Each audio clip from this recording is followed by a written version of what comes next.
ধামরাইয়ে বাস ও truck মুখোমুখি, ৪ জন শ্রমিক নিহত। ঢাকার ধামরাইয়ে শ্রমিকবাহী বাসের সঙ্গে ইট বোঝাই ট্রাকের মুখোমুখি সংঘর্ষের ঘটনা ঘটেছে। এ দুর্ঘটনায় ঘটনাস্থলেই ৪ জনের মৃত্যু হয়েছে। এছাড়া আহত হয়েছেন আরও অন্তত ২০ জন শ্রমিক। বুধবার রাত ১০টার দিকের এ দুর্ঘটনায় নিহতদের মধ্যে ৩ জন নারী ও ১ জন পুরুষ।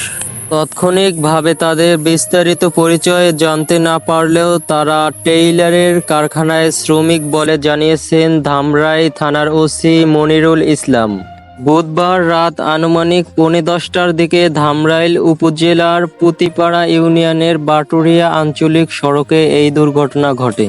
গ্রাফিক্স গার্মেন্টস নামে একটি পোশাক কারখানায় শ্রমিকবাহী বাসের সঙ্গে একটি ইট বোঝাই ট্রাকের মুখোমুখি সংঘর্ষের ঘটনা ঘটে।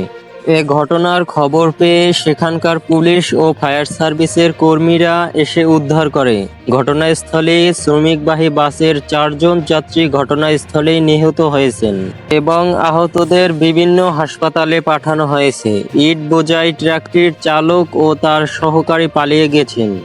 আপডেট নিউজ 24 প্রতিদিনের ব্রেকিং নিউজ পেতে আমাদের চ্যানেলটি সাবস্ক্রাইব করে আমাদের সাথেই থাকুন।